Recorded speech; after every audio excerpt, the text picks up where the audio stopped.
upelewa. Yay! Aberesi pelete ki pembe to bope.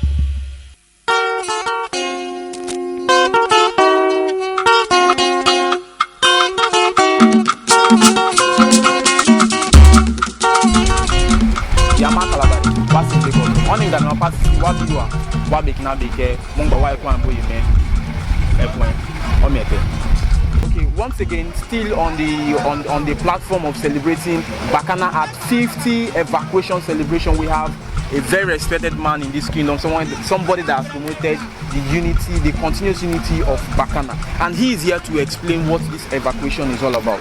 Mr. Gogo Yala, you're really welcome. Thank you, sir. Yeah, I've seen so far, based on the display, the communities have come together to display how their people suffered, or how they themselves, because I believe most people that some are still alive, how they really suffered and trying to forget the past. And what do you really have to say concerning this whole process? Well, it's not funny. Yes, we are celebrating. We are not celebrating our suffering, but we are celebrating our survival. There's a saying in Bakana, they say Obama Wapa Emi, which means that Bakana, we're still there, we're still surviving. Obama is another name for Bakana. That slogan came from the, some of the ugly things that are happening to this community. It's by the grace of God, there wouldn't be any community again called Bakana. Because in 1968, in February, around February 28, the Biafran soldiers, invaded this community and forced everybody out. They evacuated everybody forcefully. Nobody had a say. Now, according to the story, I was young then, I was 3 years old. They came in, the DO there, the district officer of the place, Nikibo, came in and they tricked the people that Nikibo was coming to address everybody. So everybody should gather and wait for Nikibo to come and address them.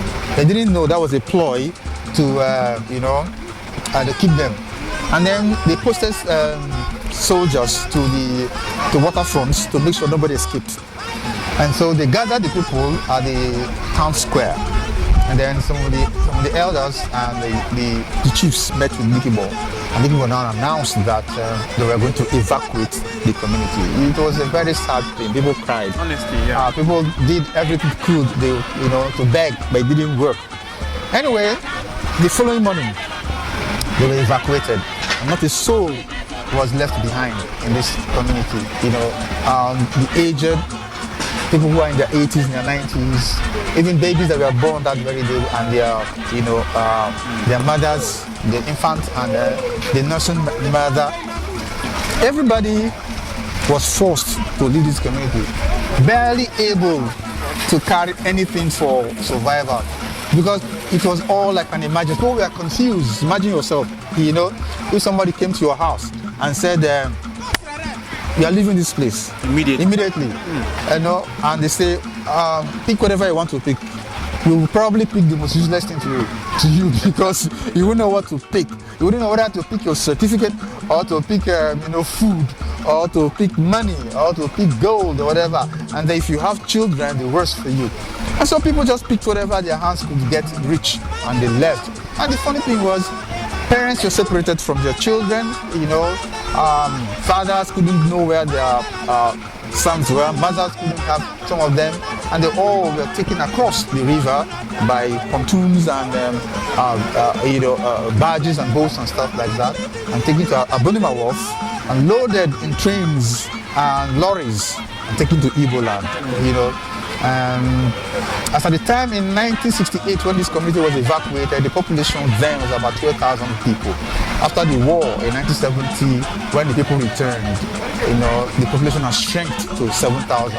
About 5,000 people died in that war. In the process. Okay, I really want to know, because the whole event today, or the whole acting or display was really on that evacuation process. Yes. Now, during this evacuation process, was it really like nobody was left in the community, or some people escaped, or how was it really? Well, they left they left them to die, or they left really? I just want to know something about it. Even the invalid, that is to say, even those who are bedridden were taken away. Even those who are mentally challenged, as mad people, were taken away. Those who are 90s, there's a lady, there was also a woman in this community, she's called Ine Tekerebo. She was the prophetess. She had a lot of respect, then, and she was in her 90s. As at the time they evacuated this community, that woman was about 91 years old. She couldn't walk anymore, and she had to trek a distance of about 2 kilometers to get into the boat. And this woman was supported by 2 people, one by her left and the other by her right. You saw it there. And she was moving, barely able to walk, slowly. But the soldiers were impatient with her. They were really rude. They were rude to her, and one of them pushed her down. Really unkind. Because so just to tell you that nobody was allowed to remain in the community. Everybody, whether you are mad, whether you are sick, whether you are old, whether you are an infant, whether you're the woman or you're the man, everybody was evacuated from this community. Okay, that's really a good one. Now, we really want to also know, during the that of the Abonima evacuation, okay, we noticed that based on research, we noticed that they weren't really evacuated. It was on the siege of being evacuated, the Nigerian soldiers came. Now, Bakana was really evacuated. Yes. Everybody, just as you said, we lost over 5,000 people. Yes. Okay, we also want to know how did the Nigerian soldiers come about, and how were the people called back, or was it the people that escaped during this evacuation, or they went there, brought them back, or how was it all about? Well, there was no cell phone then. There was no mobile phones. So and even the landlines, not everybody had them. The only rich people that had landlines. But then our people had ways of, sending messages across. Nigerian soldiers took over Bakana, in June of that same year. After 100 days or after about 124 days. Okay. Of in exile. And just Bakana in June. Now, when they took over Bakana, there were some Bakana sons among them who knew the way. Did they meet? Sorry, did the Nigerian soldiers meet them here? No, there were some Bakana sons who had already joined the army before the war, and then there were also some of them who escaped as young people, who wanted to resist the Biafran soldiers, and they joined the Nigerian army. Sorry to cut you short. How did they all escape from the Biafrans? No, actually, when Ojukwu declared Biafra, when he declared Biafra, Bakana was already in eastern Nigeria. And eastern Nigeria, Ojukwu was the governor of eastern Nigeria. So actually, we were already under Biafra.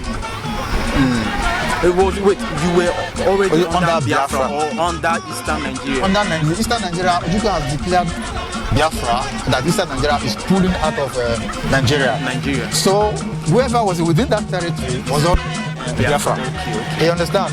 So now, so we are already overwhelmed, and then they've already begun to post their soldiers here and there to keep an eye on those they suspect, that were not going to comply. So some people who saw the trouble and were able to run away before the evacuation. Okay. And then also on the day of evacuation, passing through the bush forest, 1 or 2 persons were able to escape. Wow. Yes. That was really but they were very few, very, very minute, negligible numbers. But of course, where life is concerned, no number is negligible, because if it is your life, you will know what I'm talking about. Exactly. Anyway, So, some young men, some of them had already joined the army in Lagos and other places from this place. They decided to come to fight alongside the Nigerian soldiers to liberate their community. There's one particular one, we have one from this compound. His name is Captain Ebani Douglas. You know? Yes. Sure. And then there was, yes, then there was another guy, another man from Duke. You know, he's what's his name again? Sweetie, you know, Duke, you know. Sweetie Duke. Yes. He was in the army that they all came here to liberate this and some of them lost their lives. Some of the Bakana indigenes that was part of it, they lost their lives. But finally, they were able to push out the Biafran soldiers from the community and take over the community. That was really a huge war. Yes. And then the stories began to, first of all, reach the fishing ports where some of our people were there. Okay, Our people were hiding the fishing ports, that the community was now safe, that the Nigerian soldiers have taken over, so they began to come back. And then the stories also from word of mouth began to spread. But some people didn't get to hear it until the end of the Civil War in 1970. Okay, that's quite okay. That's quite a good narration. Now, also during the war, some of these indigenes of Bakana, our beloved Bakana, were already evacuated to the Igbo lands and all splitted. Now, were there really were there any provision made to bring them back from there, or they just stayed there and then live their life there? There was really no planned return, you know. Yes, during the evacuation, everybody was forced out. We were put in lorries and everything. But during the time to come back, you were on your own. People heard the stories, but they really came back. Yes, some people were able to come back, you know. But leaving the community, some died on the way. Coming back, some also died on the way. Okay. You know. But then some of them, you know, came back. If they didn't come back, there would be no back anymore. So that's why I'm here. I remember, you know, in 1970 when we came back, the whole of the town square was bush, was kind of forest. You know, I was small, 5 years old, but I saw soldiers, and I knew what happened. And some people were so angry at what happened that they took it out on their fellow Bakana indigenes who they suspected were traitors, who they suspected that, you know, so definitely there must be. Worked with the Biafran soldiers, and some of those guys were killed. So wait, are you sure they were really killed, or they were not given a second chance to be forgiven? No, they were killed, because some of them were killed because the community was very angry. No, the community killed them. They reported them to the soldiers, and they even killed some of them because they were really angry at what happened to them. You know, some people lost in the entire family. Some families never came back. So this celebration is a reconciliation celebration. Those who want forgiveness from those who were killed, and then we also want to say sorry to the families that lost their loved ones during the evacuation, during the entire process. Those that were killed by soldiers and those that were killed by the indigenes themselves out of anger. We want forgiveness and want to way forward, working together as one family, one community for greatness. Okay, thank you so much.